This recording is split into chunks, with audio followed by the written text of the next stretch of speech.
Hello, everyone, and welcome to Talk Nerdy. It's Monday, March 27th, and I'm your host, Cara Santa Maria. All right, we've got a great show for you today. We're going to be chatting with a fascinating amphibian researcher named Dr. Jodi Rowley. But before we jump into that, I want to thank those of you who made Talk Nerdy possible this week. So I'm going to start with those of you who have gone to patreon.com/talknerdy and pledged your support. In the highest levels, this week we have Phil T-Bear, Timothy Glover, Mark Hepburn, Pedro M. Rosario Barbosa, Christian Jeffrey, David Lacey, is that closer? I hope so. Jeffrey Perez, Stuart Ogg, The Honorable Husband, Charles Payette, Jafe, Gabriel Felipe Jaramillo Gonzalez, Brian Holden, and last but certainly not least, Jeffrey Sewell. And remember, there are other ways to show your support of the show. You can also go to my website, carasantamaria.com. You can click through to the PayPal portal and pledge a one-time support, just like this week was done by, so many people. Let's see. Ulrich Hanel, thank you so much. I want to also thank David Schreck. And who else in the list this week? Oh, I'm sorry. That wasn't David Schreck. That was David Charlotte and Rob Schreck. I apologize, both of you. Also, Todd Erickson and Richard Mon. Thank you guys so very much. And there's other ways to support the show, too. It doesn't have to be financially. A big part of doing the show, I do it all by myself, so it does definitely help when I can be supported in that way. But a big part is just getting the word out. Talk Nerdy, I've noticed, has a very close-knit family. Like, you guys are amazing. You reach out on Twitter and Facebook all the time. You give me great ideas for new guests, and we have awesome conversations. But our family is small, and I think it would be fun if it grew. So if you know people who would be interested in the show, tell them about it, tweet about it, Facebook about it. That's kind of the best way. If you know people who love podcasts and love science, just share the love. And I just thank you so much. All right, enough of that, guys. This week's episode is really fascinating. So I got to chat, actually a couple of weeks ago we recorded this. She is in Australia, so the time difference was quite jarring, I think, probably more for her than for me. Maybe not. I think she's probably more of an early morning person. But Dr. Jodi Rowley is a conservation biologist. She specifically focuses on amphibians, but technically she is a herpetologist, which means that she knows about amphibians and reptiles. She's actually the curator of amphibian and reptile conservation in the biology department at the Australian Museum. So, guys, without any further ado, here she is, Jodi Rowley. Well, Jodi, thank you so much for joining me today. Pleasure. So you are a researcher of amphibians. You like frogs and the like. And I've heard reptile researchers referred to as herpetologists. Is that specifically to reptiles? Is there another word for what you do? I tend to refer to myself as an amphibian biologist because frogs and other amphibians are my true love, I guess. Mm-hmm. But there's a sort of historical lumping together of the scientists and the research around amphibians and reptiles, which is a kind of a strange grouping, I guess, based upon all the sort of slimy, scaly things, back in the day, because they're not particularly related to each other. But the study of amphibians and reptiles is herpetology. So I am also referred to as a herpetologist. Gotcha. And so, you've been doing this for a while. Was there a specific event in your past? Can you point to when you first realized that you love amphibians? It was pretty late. It was probably when I was 18 or 19. I know a lot of people grow up catching tadpoles and seeing frogs, but I was a city girl. My parents didn't really take me camping, so it wasn't until I started environmental science at university that we actually went out into the forest at night with lights on our heads, and I saw frogs, and I fell in love with their eyeballs and their toe pads and just how precious they were, combined with the realization that they were amongst the most threatened animals on the planet. Yeah, I was reading The Sixth Extinction by Elizabeth Kolbert, which is really, a description of what's happening now with a massive biodiversity loss. And she specifically focuses on some frogs. I know there are specific species that she talks about that I cannot remember right now. I think they were Amazonian, definitely like forest frogs. And she really points to the fact that they're more threatened than almost anything else on Earth. Is that true? Yeah, definitely. Certainly more threatened than birds or mammals. About 42% that's pretty specific, of amphibian species that we know of are threatened with extinction. And there's actually a ton more species that we don't know. So of about the sort of 7,500 species of amphibians that we know, almost half really are threatened with extinction, which is insane. We've already lost dozens of species, potentially species that we haven't even discovered existed yet. And in many places we went from, a forest with 40, 50 species of frog calling everywhere, you could hardly hear yourself think, to forests where you'd be lucky to find a dozen species and not as many frogs and other amphibians as you used to seeing. So quite catastrophic declines. Oh, it's just heartbreaking. Why do you think that is? What is it about amphibians that makes them is it that it's harder for them to adapt to the habitat loss, the climate change, all of the kind of evolutionary pressures on them right now? Or is it because of where they are in the food chain? Why are they so sensitive? I guess it's a couple of things. First of all, most amphibians have a biphasic lifestyle. So they'll have tadpoles usually in the water, whether that's a tree hole, a pond, a stream, and then they turn into adults, and most, but not all, live quite a bit of their time in the land, even up in the trees, underground. So they're exposed to threats and pollutions and things in both the water and the land. Secondly, they have really permeable skin. So many amphibians actually don't even have the greatest lungs or have no lungs at all, and most of their breathing is actually through their skin, at least a part of it. And they also don't drink, so you don't see them lapping up water like a mammal would. They just suck it up through their skin. So their skin is incredibly important and exposed to both the water and the land, so anything we do to that.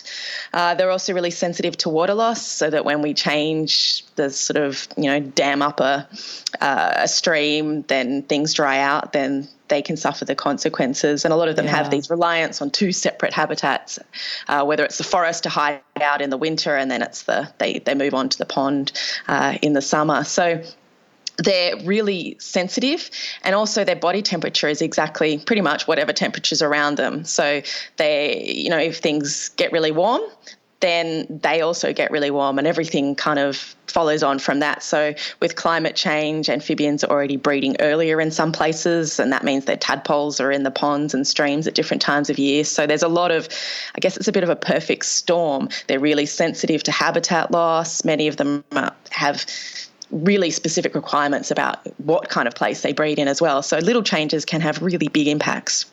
Oh, it's so sad. And I'm sure that for many people, it's kind of similar to what you described when you were growing up, that we don't even notice the frogs, It's kind of how we often forget that the vast majority of biodiversity on the planet comes from the insects, these very tiny things that are sort of under our feet and above our heads, and we're not fully aware of their impact on our ecology. That's exactly true. And even places where you don't think of frogs and other amphibians being, even in deserts, amphibians can be the highest vertebrate biomass. So if you made a pile of all the birds and a pile of all the mammals and a pile of all the frogs in even some, desert landscapes, the frog pile would actually be larger. They spend the vast majority of their time underground. But when it rains in the desert, the frogs are just everywhere. But you don't realise most of the time unless you're wandering around at night with a headlamp on. Yeah. So when we say amphibian, I think frogs come to mind. What are other amphibians? Most amphibians are frogs and toads. Okay. And so that is kind of what people, and especially I'm in Australia, and that's all we got in the amphibian lottery. But in other parts of the world, there's salamanders and newts, and they're another kind of amphibian. And then the least known of all amphibians is the caecilian, which is it looks a lot like a worm, I've got to say, and it lives underground or in the water most of its life. So I've only ever seen 2 caecilians in my life, and that's months and months. I spent time in the forest looking in places where caecilians occur. But caecilian experts spend a lot of time digging in the ground looking for these crazy amphibians. Oh my God, I just Googled them. They're amazing looking. They look like snake worms. Yeah, they really are, actually. I spent a lot of time when I first started working in Southeast Asia. I really wanted to see a caecilian. So I spent a lot of time picking up earthworms and getting really excited until I actually found a caecilian, and they're the cute little teeth and like little smiles. They've got little tentacles on their nose as well, sort of to feel their way through the ground. They've got some of the most amazing behaviours as well. Some actually have live birth, and the mothers will grow their skin really thick and grow many layers of it, so that when they give birth, the babies can use special little teeth to rip their skin off and eat the skin of the mother as a source of food. Oh, I see that. Which is kind of alien-like. They're almost like little eggs, but they're not eggs. It's just a thin layer of skin that you can see through. Yeah, and they have a lot of variations around that, but they are some crazy, poorly known creatures. Neat. And they have funny faces. They really do look like they have snake faces on a worm, or almost like a shark face. I don't know. They're cool. Yes. They are cool. I've only ever seen 2, but I'm very grateful that I have. Yeah, we have salamanders here in the States, and newts too. So I've definitely seen plenty of those. People keep sometimes salamanders as pets, but you're right. Frogs and toads, that's what we mostly think of. But I've never really been clear on this. What is the difference between a frog and a toad? That's a really good question, and the answer is very little. So I think the term frog and toad kind of arose back in Europe when there really is only 2 kinds of, 2 families. There's the frogs and the toads in most places. And it actually doesn't encompass the true diversity. So there's frogs that look like toads and toads that look like frogs. Some of the most beautiful amphibians are actually toads, like the golden toad. And there are a lot of frogs, particularly in Australia and many other places, that look like toads. So it is hard. So there's about 55 families of frogs and toads, but toads is just one of those families. So there's a whole amount of crazy diversity that just does not get encapsulated in the term frog and toad. But, there's very small differences. Toads usually have rougher skin, but, not always. They usually have these big glands behind their sort of above their ear, and they often have some kind of poison in there, so that if something tries to eat them, they will get a mouthful of that instead. They tend to walk more instead of leaping like frogs. And there's also differences in the skeletal system and things. But in general, there's not much difference between a frog and a toad. Yeah, I don't know if it's because I grew up in the States or because I grew up in the South, but I never use the word toad. Toad is one of those words that's like of fairy tales, and I don't know if that's just because it has such strong European connotation, but everything here is a frog to me. Well, that's strictly correct. For me as an Australian, we actually don't have any native toads, so it was always kind of a foreign thing for me. But we introduced, and certainly I was not involved in that, but a long time ago, the cane toad was introduced into Australia, and so it's kind of got this mythical reputation as this evil animal because we're not used to having toads. And it wasn't until I actually moved to Asia and started seeing toads in their natural habitat that I think I started to appreciate them more. It was always, I guess, a bit of a derogatory term when oh God, it's a toad, But in their natural habitat, they're fine, and they're actually, it's not their fault they're here, but they do have a bad rap in Australia. Oh, that's funny. And you said you moved to Asia. Was that for work?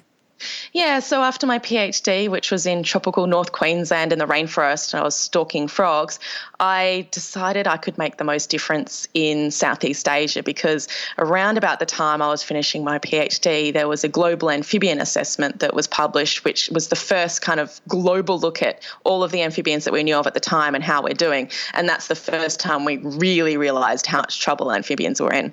And it was a bit of a black hole that was identified in Southeast Asia in terms of we didn't even know how many amphibians they were, never mind how they were doing.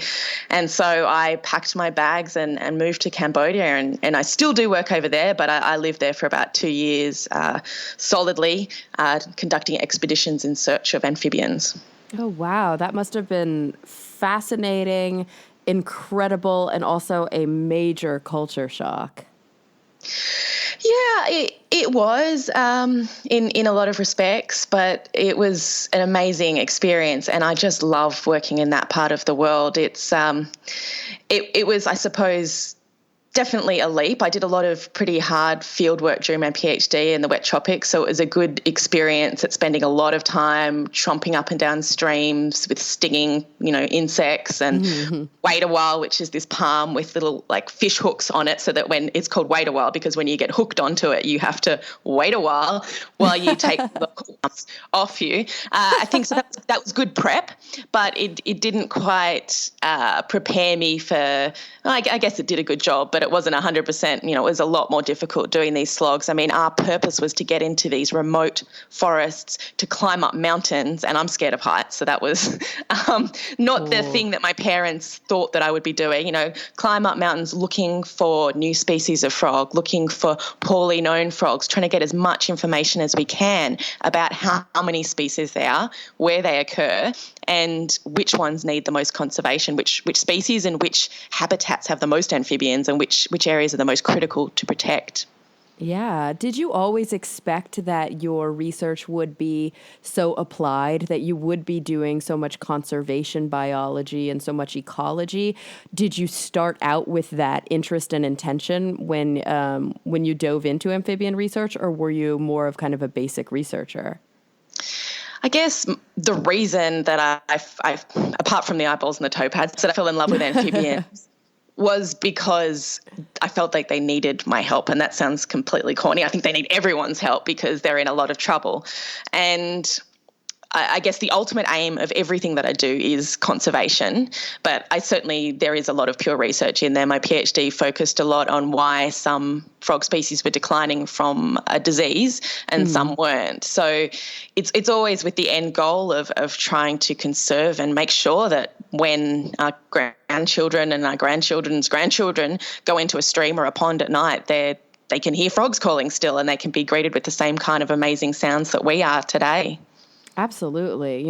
Even I think I live here in Los Angeles, and I'm pretty close to Griffith Park, which is kind of a small city-owned park that is kind of pristine, but beautiful. If you can go on there are trails that are less traveled, and it's absolutely beautiful. And after the rains here in LA, it actually looks lush like Hawaii. It's crazy. And when I walk through Griffith, I hear so many frogs calling. But in my house, which is only a couple of blocks away, I don't hear very many. At night when I go to sleep, I hear some coyotes. I'm very lucky that there's an owl that comes to visit. But in the middle of the city, those nature sounds are really dulled and muted. And I'm worried that that's the case for a lot of individuals. Yeah, I mean, it doesn't necessarily mean that the frogs aren't hopping around your backyard and things like that, but they're certainly not using them as breeding sites. So the calls that we hear are the male frogs calling to attract the female frogs to them. I am actually often surprised at how many frogs, in particular where I live in Sydney is pretty suburban, and I think that we don't have that much around here. But if I take the dogs for a walk at night, then I will hear, the backyard pond that has a striped marsh frog in, and that sounds like a tennis ball being hit. And so I'm hearing bok, bok, bok as I walk through the neighbourhood. And there are frogs that can persist, which is really heartening. And there's some frogs that actually quite like the habitats that we create in suburbia. And so you will find them persisting. But it is definitely true that the majority of frogs and other amphibians need some pretty good habitat to exist. So we need to make sure that we have that around for them to live in. Yeah, for sure. We need to maintain the habitats that are already there. I know that lately I've been talking to a lot of people. We are in the process of planning an exterior renovation of our house because right now it's like a dirt pit. And we want to, really build up our backyard. And it looks like the contractor that we're going to be hiring has an eye towards this kind of urban wildlife and I guess, like urban habitat. And I've been talking to a lot of people at the National Wildlife Federation as well. They offer here in the United States, you can have a certified wildlife habitat in your backyard so long as you follow just a couple of rules. It's like you have to have a water source. You have to have, I think, a bushy area in case if anything does want to breed there, and a couple of other things. And then they'll kind of certify you and hang up a nice sign in your backyard, which is really sweet. And you don't need that much space, do you? Like even in an apartment, you can provide habitat for some organisms with flower boxes or with planters on your patio. Exactly, and they can make a huge difference. Things just need to stop by sometimes. If frogs can move a kilometre easily in a night, especially if it's been raining. So if they're wanting to move from one pond to another pond in your house or your yard or something's, in the middle, providing a little bit of shelter and a safe place for them to sleep over during the day would be really important. Oh my God, I love that. I want to have a frog sleepover. That's so great. Do you have a favorite frog, or is that like asking you if you have a favorite child? It changes slightly. I'm very partial to flying frogs, which are a group of frogs that I guess reach their peak in Southeast Asia. So they're actually adapted for life in the trees. They have huge hands and feet and even little flaps on their forearms that they use as parachutes to glide out of the trees. And there's one species that I've discovered called Helen's flying frog, Rhacophorus helenae, which is a huge apple green frog. It's about the size of your palm, that live in the lowland forests of southern Vietnam. And they'll spend their time, we assume, or we're pretty sure that they do spend most of their time up in the canopy of these huge trees in the rainforest. And then when it's time to breed, they don't need to climb down. They actually just parachute out of the trees into these temporary pools that form below. And so they're pretty spectacular frogs. So gliding frogs is more apt, but flying frogs is their technical name, even though they don't flap, but they're pretty awesome. Oh, I'm Googling them right now. I'm sure people who are listening to the podcast and who are near a computer are doing so as well. They're so green. They're so beautiful. When they glide, they look like a drone. They look like a quadcopter. Yes, it's amazing. They do. Yeah. They do. I've never thought of that. Yeah, with their little... And then what I also love is that 4 rows down on Google, the first human face that I see in my image search is yours. Oh gosh, maybe I talk about them too much. No, that's so great. It's so cool when I think we have this connective sort of tissue, and when we can tell this story about wildlife that might often be forgotten and bring it back to the human experience. You probably know, obviously, because you do so much incredible science communication, how important that is for some people, because it can still be a bit esoteric when you just talk about the animal and you don't connect it back to our experience. For some people, they just may not connect to them that way.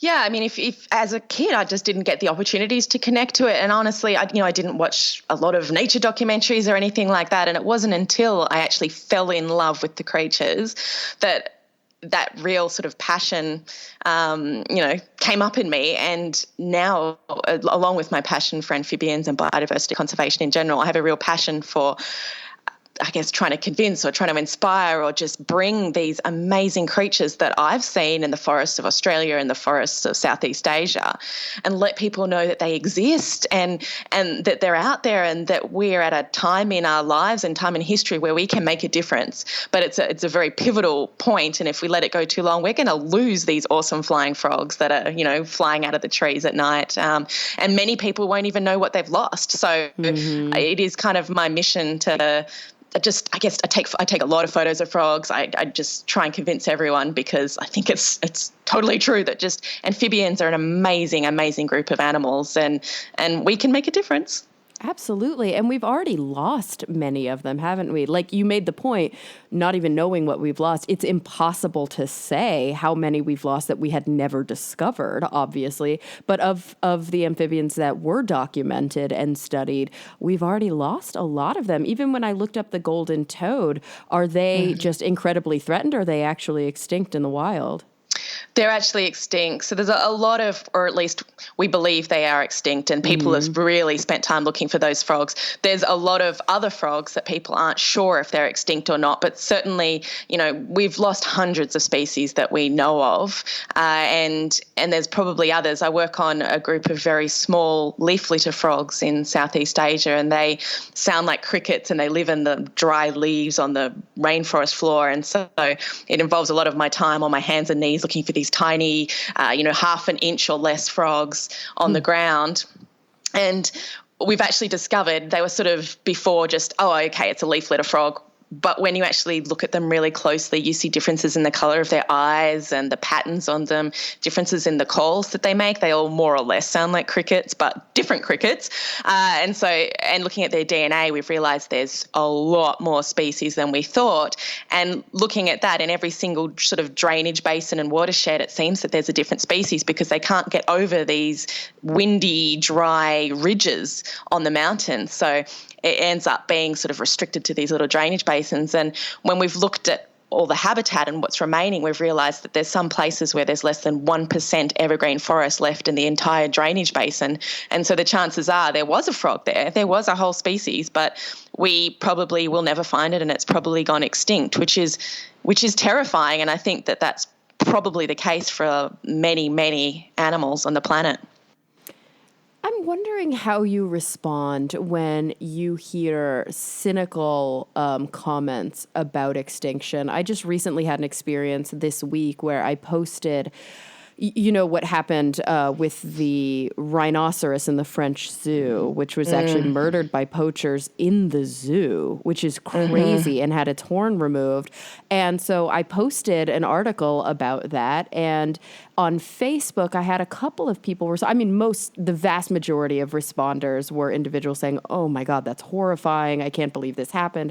How did this happen? And it's almost some like angry, violent responses about the poachers themselves. But there's still a small percentage of individuals who kind of have this super cynical view of like, well, isn't that like the circle of life? Animals go extinct. And, why should we try to keep all these animals alive if they are just naturally going to go extinct anyway? They sort of have this disconnect, or maybe there's a justification, a rationalization that human beings are, because we are animals, that our activities are somehow part of the natural cycle, which, to me is so obviously a disconnect. I think you've hit the nail on the head there with the word disconnect. I think unless you've spent time sitting in a stream at night, which I've spent a lot of time, or, at least if you haven't spent time growing vegetables even in a garden, or time in nature and seeing the way that things work, I think it's really hard. There's a disconnect to realise that we are part of this earth.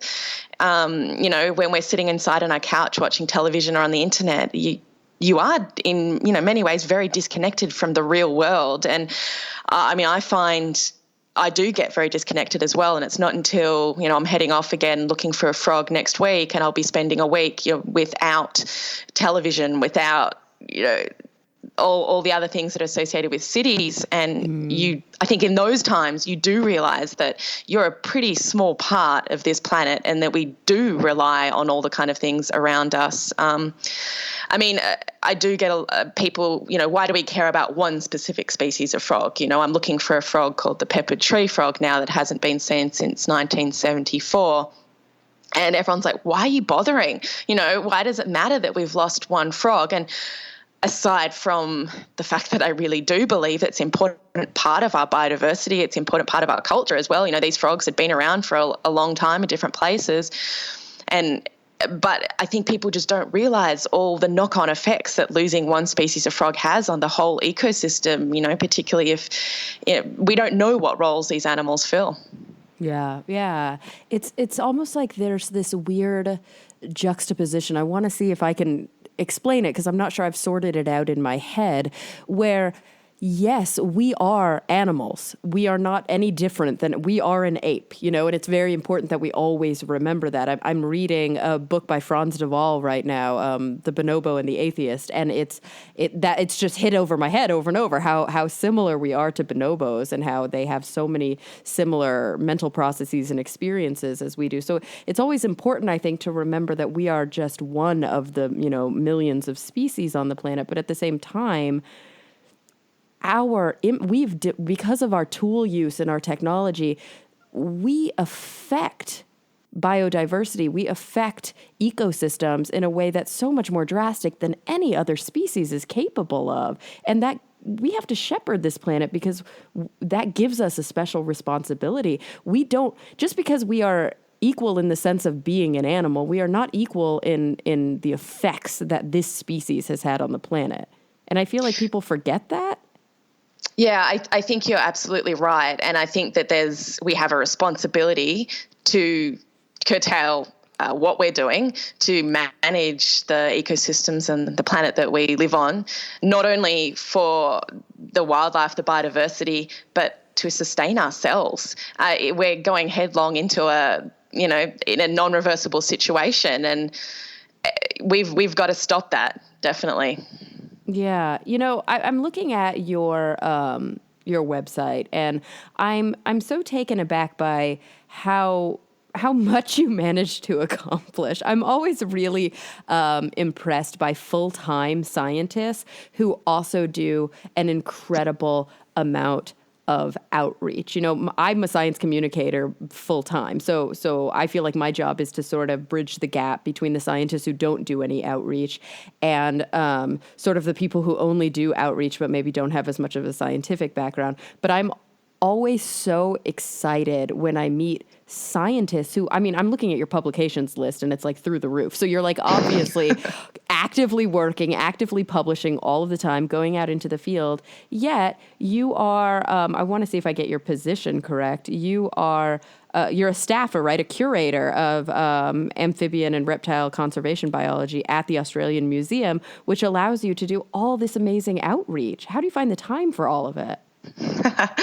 I guess I'm lucky in that it's my passion, so I do it. And I always say I shouldn't say this, and when my employers might be able to hear, but I would be studying frogs and working on frogs as much as I could in my spare time. Mm-hmm. So it is a passion, and it's actually one of the really cool things. I didn't follow an academic path. I finished my PhD, and instead of the postdoc, which would be the next step in a logical academic career, I moved to Cambodia and started working for an international NGO over there. I moved back to Sydney and worked at a museum. So I've been at the Australian Museum for a while, and working at a museum gives you a fantastic opportunity as well, because it is my job to do science and also to communicate it. So we get a lot of school groups through. I've really taken to social media to try and sort of get the message out. And now I'm also a joint appointment with the University of New South Wales. And so that actually gives me yet another avenue to try and, to be doing some lectures and talking to students and sort of get the message out. But I guess a museum in particular is a really great thing because it is my job to get the word out, but I probably would do it regardless, because I'm just trying to convince everyone of how amazing frogs are. Yeah, but it allows you, it looks like a special opportunity to do that, because you still get to publish all the time. You still get to be do as much work within sort of the academic community. You're just not doing it from within a university, which it kind of seems like the best of both worlds. It is really great. I mean, it's been tough. I think in science in general, it's always a struggle to be getting the funding for your job, for the work. Sure. For a while, I was on temporary contracts for a very long time and doing half research and half administration for a while as well. Mm-hmm. So it's a bit of a challenge, and it's only been in the last year or so that I've been getting back full time into frogs. So I'm 100% frog Jodi now and loving it. I love that you've been by your own admission, sort of only part-time doing the frog work, yet, like I said, your publication list is like insane. Like you are much more active than many academics that I know. So that's like incredibly impressive. And you get to do what you love. Have you ever studied frogs in the Americas? Well, I've come on holiday, I guess, I go crazy when I'm in the States because for an Australian who's not used to, I didn't grow up with newts and salamanders. I just run around lifting logs and squealing and taking selfies with the salamanders. It blows my mind. And I've spent a month in Costa Rica as well. I was lucky enough to see some amazing amphibians there. And yeah, I guess wherever I go, I don't tend to take holidays per se. If there's no amphibians there, then it's not so fun. So, I mean, even, in your part of the world, when I've been to California lifting, you just have to go to the local park, like you said, lift up a log and there's a salamander. And that's so cool to me. So I do tend to holiday and look for amphibians at the same time. But that's my only experience of the amphibians of the Americas. Yeah, I have some friends who do regular trips to the Peruvian Amazon. They go to Tambopata and they go down the river. There's, I think, a bird research center there, but they take these night walks through the Amazon wearing their headlamps. And you see so many frogs even just like in the background of their photos. Like they'll be, photographing insects and there'll be like a frog that photobombs their picture because there's so many there. And even in places like that where there are so many, we know how many are no longer there. It's like every time you see amazing biodiversity of these frogs, you're reminded how limited it is. I can only imagine what the world used to look like when there were so many frogs. And that's why I think it's cool when I visit institutions like well-curated and biodiversity and conservation-focused zoos and also museums. We have a great herpetology exhibit at the Los Angeles Zoo. And, of course, our local museum, the Museum of Natural History of Los Angeles County, has some incredible live exhibits where you can see some of these organisms, some of which are either threatened or possibly endangered or possibly extinct in the wild. It's so crazy that we're at a place in our natural history where there are species that we cannot find in the wild that we do have in tanks and cages that we can continue to study. Do you have any species like that at the Australian Museum? We have species, I guess, in the even more extreme side of things, and that is species that have gone extinct and that no longer exist in captivity or anywhere else. And so we've got specimens, for example, of the gastric brooding frog. So there's a jar with some individuals of these frogs that are preserved, and it blows my mind every time I look at these jars, and that this is all we have left of a species that used to be in these streams, and this was the coolest. It was only discovered in the 70s and 80s. There was 2 species discovered. The males actually turned off their sort of gastric juices and swallowed their eggs, and then they would raise their babies in their stomach, only to then open their mouth a while later and have little baby frogs hop out of their mouth. So this was the coolest frog, the gastric brooding frogs. There's 2 of them. And there was all sorts of potential benefits to humans as well. So how do they do this? How do they regulate their stomach acids? Could this be used for ulcers in humans, stomach ulcers? And then within a few years, they could not be found again in the wild. So, looking at these jars, it's just, I don't know, it's really powerful because, thankfully we have that, but we've lost so much, and so much that it could actually, on a more selfish front, benefit ourselves. Yeah. Oh, that's just insane to think about. Like, that's why it's important when you go to the zoo or when you go to the museum, we're often, I think, taken aback by like what we call these charismatic megafauna, like by large mammals and things like that, are the stuff of children's books. But it's important to remember to go to the exhibits where the small things exist. You can see so much incredible detail, and stop and take a minute and read the inscription and read the detail about them. Don't just kind of walk quickly from exhibit to exhibit, because you might learn that some of those things that you're looking at, those are the only examples of them that are left. Yeah, and then that's a really powerful message. And even seeing whether it's a live animal or it's a specimen, I don't know, it's a real big privilege, and a powerful message to be saying these things.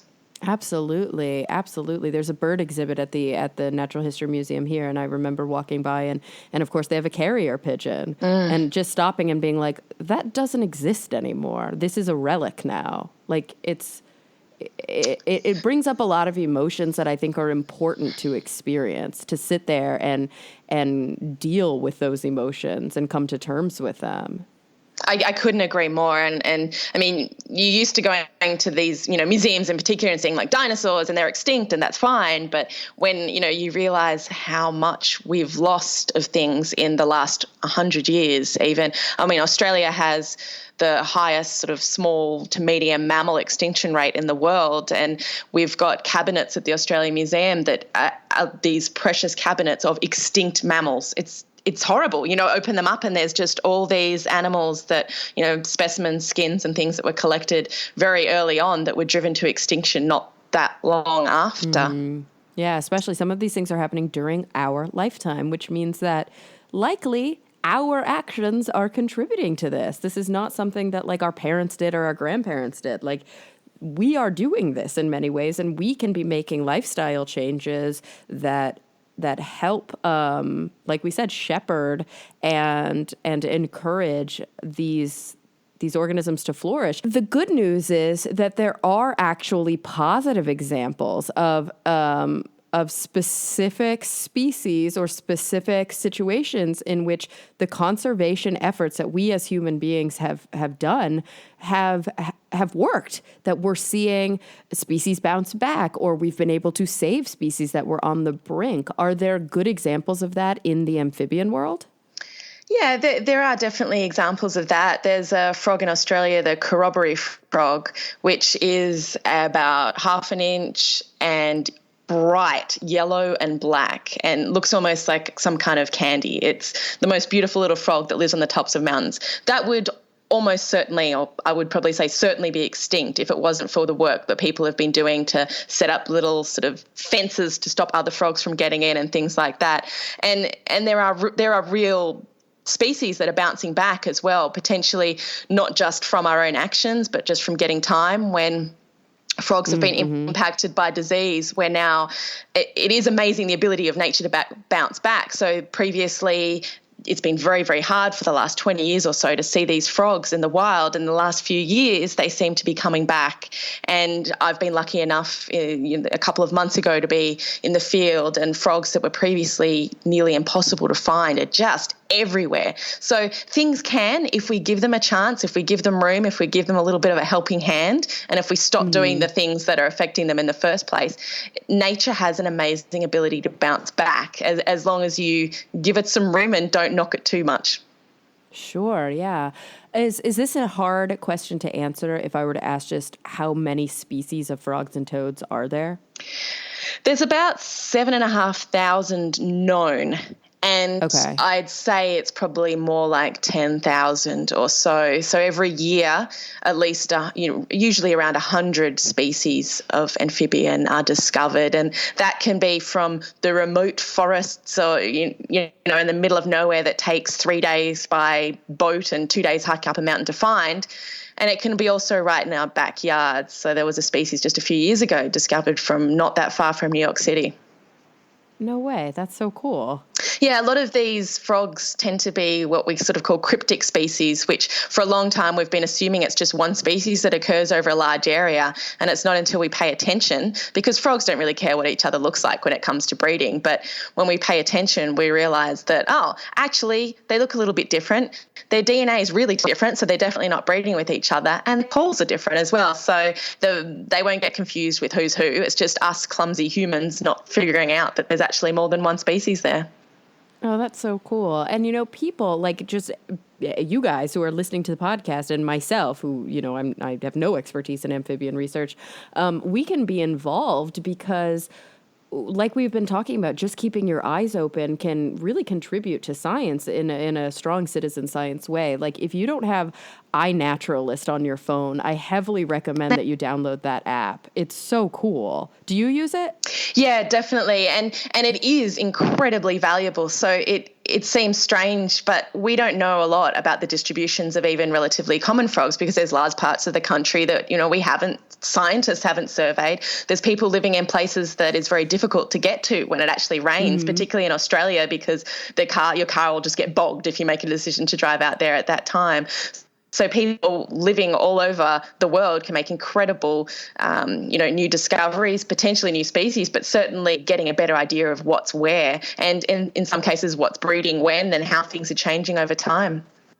Absolutely. Like with iNaturalist, you just if you see wildlife anywhere, you just take a picture and it will geotag it. And then you can either say what you think it is, or you can say that you need help with species identification. And other citizen scientists, but also professional scientists on the app will confirm it. They will, if it's something that is in a place they don't expect it to be, or if it's something that, is otherwise interesting or abnormal, that identification can be really important. Like you said, if there's some sort of weather change or weather pattern and we see specific species showing up or going away after that happens that we wouldn't expect, scientists can't be everywhere at once. And so you can lend your eyes. If you're somebody who goes on hikes anyway, or you just spend time outside, take the time when you see something that looks like it's alive, take the time to look at it. Just look at it. You don't have to bother it. Keep your distance if you want, but just look at it. Maybe take a picture with your iPhone and it can make a huge difference. Yeah, and I use it actually a lot because I'm terrible at identifying freshwater fish. So when I'm out at night looking for frogs and I see a fish, I want to know what it is, and maybe that's affecting my frogs as well. Maybe it's eating the tadpoles, and so I take a lot of photos of these freshwater fish and upload them, and then they're identified straight away, which is really fantastic. And unfortunately, one of the fish we see a lot is an introduced fish from North America, and that actually has a bad effect on native frogs. So mapping the distribution of invasive species is also another thing that everyone can help with. Absolutely. Yeah, I took a picture somewhat recently. We came home from running errands and there was a California striped racer, which is a snake that is a very fast snake. And it was on my porch, huge snake on my porch, like moving quite a bit. And we were really taken aback. And at first I was like, oh God, run. But then I was like, no, let's take video. And it was so fun. And I get to be really proud of it and show it to all my friends too, it's just fun great. Knowing what you've got in your area as well. And I mean, I'm a dog expert, amphibian expert. I've got it covered for the amphibians and reptiles of my little courtyard. But when it comes to other things, I've got no idea. And so it's really useful for scientists that aren't experts in everything, which is, I'm sure, most of us. Oh yeah, that's true. Don't they always say when you first start out in any academic pursuit, you know a whole lot about very little, and then you know very little about a whole lot, and then as you continue on, you end up knowing a whole lot about very, very little. The depth of knowledge gets great, but the breadth starts to taper a little bit. Exactly. For anybody in any field where you've really dedicated a lot of your life to it. That's hilarious. But yeah, it's so much fun. It's so much fun to like be a citizen scientist and to know that you're contributing. It's so much fun, I think, also to visit your local institutions, whether they're museums or zoos, responsibly run, of course, zoos, and learn about what's out there. And I think just stop and connect with other species, because we all came from common ancestors, whether we're looking at amphibians where our common ancestor was much longer ago, or we're looking at primates where we had a common ancestor in a pretty recent history. You can see yourself in these organisms when you look into their eyes. There's a feeling of connectedness that you get that you just can't get otherwise when you don't interact with animals on a regular basis. Yeah, definitely. I mean, even having a pet is a start, Yeah. but there's all this other wildlife around that Yeah, we're super lucky to have. I mean, I still get surprised all the time. I was looking for frogs in a stream a couple of weeks ago and almost stepped on a platypus, which, as an Australian, I know what they are. I've seen them from a distance, but seeing one so close, it was one of the most magical moments I've ever experienced. It was literally within a metre of me was this platypus, and I could understand why when Europeans first found this thing that they thought it must be a hoax, when they sent it to the museums in London, this ridiculous looking, amazing animal. And so that I think connected me more than, several weeks of walking in the stream, just seeing this strange, beautiful creature right near me. Oh, that's incredible. The wildlife in Australia is so incredible. Island evolution is fascinating, in and of itself. And Australia specifically, the joke is always that everything in Australia is trying to kill you all the time. But the truth of the matter is there is incredible diversity there in very specific kind of narrow bands. And it's one thing to say there's species there that aren't other places. Like there are certain frogs there that you don't get in the States or that you don't get in Europe. But there are whole I guess families, I don't know which, taxonomic distinction I should use, but there are whole groups of organisms there that just simply don't exist in other parts of the world.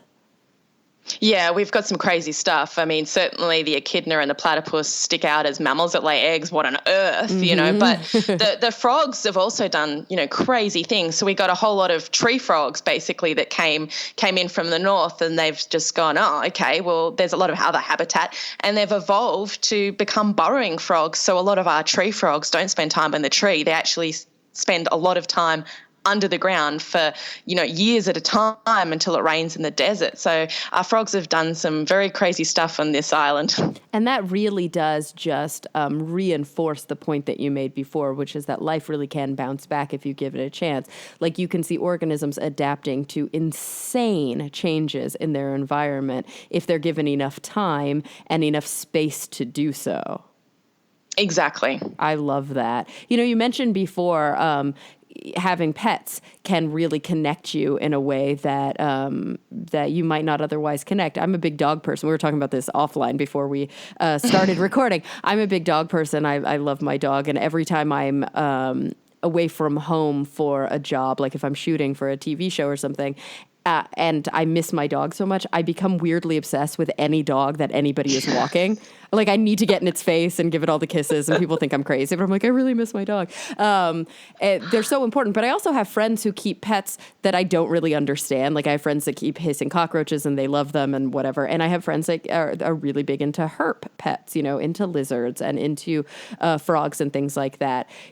It's interesting because you research amphibians. What is your feeling, your take on people keeping amphibians as pets? Is there an ethical issue there? Is it something that you encourage? Are there lines in the sand where certain amphibians are okay and other amphibians are not okay? I don't get it because I only like things that are soft and furry, but I know lots of people are fascinated by it. So what is your take as a researcher?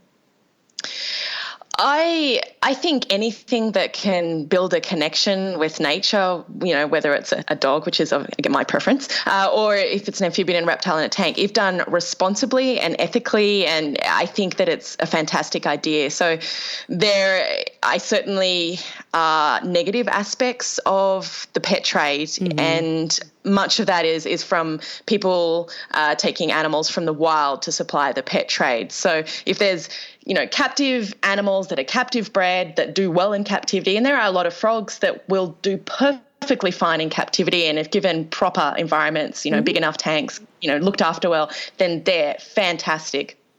But there, in Southeast Asia, where I do a lot of work, there is a big problem with animals being taken largely illegally from the wild to supply the pet trade. And it's actually one of the things that I have to think about when I describe a new species. So a number of years ago, I found this frog, and it was pink and yellow and had spikes all over it. And one of my colleagues and I were just, oh my God, this thing is amazing. But then, as you said, I do a lot of outreach. I always like to get the species that I describe out there. So not only do I publish the scientific paper describing the new species, but I, put photos, video if I have it, and get media attention around it. But that was one of the biggest concerns I had at the time with that species, and I did question whether or not I should be putting photos of this frog out there, is because is it going to make this animal a target for the pet trade? Yeah. And so it is a huge concern. And we were mentioning newts. So there's actually hundreds and hundreds and thousands of newts taken potentially from the wild in Southeast Asia to supply the pet trade as well. And these things, do make good pets in many cases, but it is a huge threat. So certainly I would encourage everyone, and I try to do so, to only buy animals that are captive bred and that do well in captivity, and not to feed the demand for this trade in wild caught animals, which belong in the wild. Absolutely. And there's, there are a lot of, I think, responsible breeders who do it for that very purpose. Recently, I may have mentioned this on the podcast before, I'm not sure, but recently I was in Kona, in the Big Island in Hawaii, and there is a seahorse farm not far away from the hotel we were staying at that Phil Plait, the astronomer, had recommended that I go visit. And it was fascinating because not only do you get to put your hands in the water and a seahorse wraps its little tail around your finger, which is the craziest experience you ever have. Oh. I know, it's so cool. But you also see how they breed them in the tanks. You see the pregnant males, you get to see baby seahorses and more exotic seahorses. And their whole story was really about the fact that seahorse populations were getting hit hard because people were fishing them for the pet trade, and it was devastating. And it had been kind of a holy grail to learn how to breed them successfully in captivity, because their yields were never that good. And then this one farm really worked on it. They decided they wanted to crack that problem. And now they have this successful farm. It's one big operation out of Kona that seems to have relieved all of the pet trade pressure, because only some people want seahorses as pets. They're not easy to keep because they're tropical fish and they need salt water, and it's, a pain. But now they've seen all of these species completely bounce back because just one farm can do enough to feed basically what the entire market need is for these pets. And they're all bred in captivity, and they're not in any. And the truth is, the more captive bred the organism, the more it's going to be evolved to be a better pet anyway. Exactly. Yeah. I wouldn't want a wild caught animal just in general, because I would be afraid that it would have some, quote, wild tendencies, because it would. And it doesn't want to be in that cage. It probably doesn't want me handling it. And it's going to tell me that on a regular basis. Just seems like a bad idea across the board. Definitely. And there are cases where a well-managed captive breeding program can supply the trade and reduce the demand. And in many cases, some of the popular pets actually do breed quite easily in captivity. So once they get into captivity and get bred up, then people doesn't make sense for anyone to spend their time and effort collecting these things from the wild. It's only when they're very difficult to breed and no one's really cracked it yet, and people are paying $300 or $400 US for these individuals that they'll really spend all the time and effort to get them. And that's the case for some Southeast Asian newts in particular. Yeah. So, obviously I would say keep that in mind if you are interested in keeping a pet that is not a traditional pet like a dog or a cat or, something that's furry.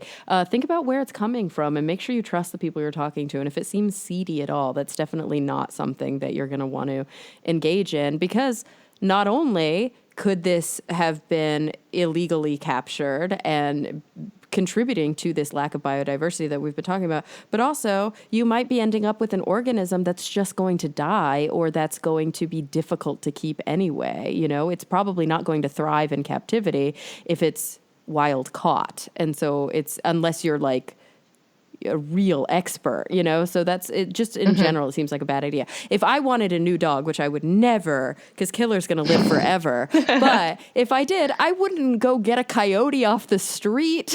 That's not a good idea. I would probably go to a shelter and get a dog.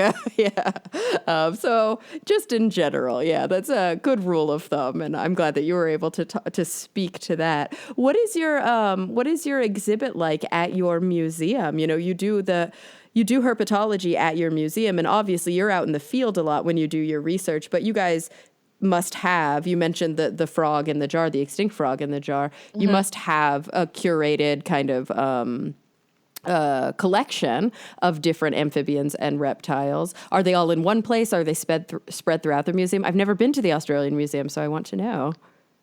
We don't have a lot of live animals. We leave that to the zoo. So the Taronga Zoo in Sydney we work closely with, and so that's got a lot more of the live animals. We have the specimen collection, so we're the oldest museum in Australia. Then we've got a large collection of things that both don't exist now and were collected and were used as the types. So when an animal is named as a species for the first time, then they are actually use a type. They use an individual animal and a group of animals that were specimens. And so we've got these really valuable specimens that, for example, will always be the gastric brooding frog. And when we describe species, we have these precious specimens. So a lot of our collection is the specimens. So at the museum, we have over 18 million objects, and a lot of these are natural history specimens as well, which are an incredibly valuable record of our biodiversity that we can keep going back to for many, many, many reasons, and understand how our biodiversity is changing and hopefully be able to manage it for the future. Very cool. And you mentioned before that when you are naming new species or discovering, you said it very kind of like, oh yeah, and when you name a new species, which makes me think you must have discovered some species, at least you and your team. Have you? How many have you discovered in the wild? Rough over 20. Shut up. That is the coolest thing ever. I think it's about 25 or so, and there's still a bunch more. So I'm really lucky to work with an amazing bunch of colleagues, and through the expeditions, particularly in Southeast Asia. So most of the new amphibians have been discovered in Vietnam that I've worked on, and there's only one so far that I've worked on and with my colleagues to name. But it's a pretty cool thing, but it takes a lot of work and a lot of time to prove something is new. So it takes a while and you don't always know when you're in the field. So sometimes I'll see a small brown frog, one of these leaf litter frogs that I talked about before, and I'm like, oh, who are you? You know, I may be kind of an expert in these guys, but they are really tricky. So it's not until you analyze their calls, look at their DNA, and, you know, measure the distance between their nostrils that you realize that it's a new species. Whereas the yellow and pink one with spikes on its back, that was an instant, oh my gosh, you know, this is not a named species of frog. I don't even know what genus this thing's in. It's just amazing. So cool. And when you do have the honor to be able to name a species, obviously you're not on your own, you're working with an entire team. But do you follow any rule of thumbs? I know historically some people will be like, I shall name it after myself. But it does seem like a lot of other people name it after the location where they found it, or maybe after the native peoples that live in that part of the world. You said you had the honor of working to name at least one species. How did you go about it? So I guess it's a bit of depends what it looks like, depends where it's from. And most often we'll probably name it about something about the animal. So there was one particularly bright coloured brown frog, which I guess it's still a brown frog, but it was more brightly coloured than the other brown frogs, which we called ardens, which means sort of brilliant or shining, because it was a little bit brighter than the others. Another one which we named Malikas, which means musical, because its call was a little more pleasant and musical than the other ones that sounded a little bit more like strict crickets. There's one of the flying frogs that I discovered, Rhacophorus vampirus, that we decided to name the vampire flying frog because the tadpoles had fangs sticking out of their mouths instead of the normal kind of beaky mouth parts. So it is the one. Well, there's a few rules, but the biggest rule is you can't name it after yourself. Oh, okay. So that's good to know. I've not named it after myself, but of course you can name it after people, and I have done. I named a frog after my mother as well, so that's the Helen's flying frog. So as long as you sort of justify, there are rules around naming it and put it in the right gender and things like that in Latin or Greek, then you can name it as long as all your authors agree, and then once it goes through the peer review process that there's no objections, you can get called up if you try and name it something rude, that's for sure, and I've heard of people that have tried that. I love this. You are so humble. You were going on about the Helen's flying frog before and did not tell me it was named for your own mother. That is the coolest thing ever. Oh. She loves it. She has the Helen's Flying Frog picture on the back of her phone. She has a tote bag with Helen's Flying Frog on it. And yeah, I mean, it's a little bit corny, but she loves it. Some people are like, why would you want a frog named after you? That's, it's this slimy sort of thing. And my mum just, she loves it. And my lovely colleagues were happy to have me do that. It was around the time, it was just after the time that my mum was diagnosed with ovarian cancer. And I guess I decided that I didn't care what everyone thought of me if I was a corny scientist. But what is important is making the people around you happy, as well as saving the world one frog at a time. Oh my gosh, no, that's so true. That's not corny at all. I'm like about to cry. That's the greatest story ever. Oh, your mom is a quadcopter frog. I love that. Oh she my is. Gosh. There was not so flattering title when that frog was described. One of the things was new frog discovered, has flappy forearms. And I'm like, come on. That's hilarious. It is this really beautiful frog. And there's a lot more you could say about it than flappy forearms. Man.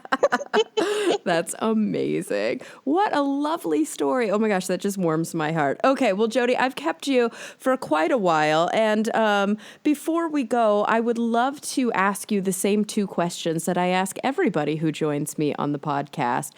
So get ready, because they're kind of big picture questions, but here we go. The first one is, when you think about the future in any context that matters to you right now, whether it's your own personal journey or whether it's kind of the future of the globe or the universe as a whole, number one, what is kind of the one thing that keeps you up the most at night, that makes you the most concerned and most worried for the future? And on the flip side of that, what are you most optimistic about, looking forward to, excited for?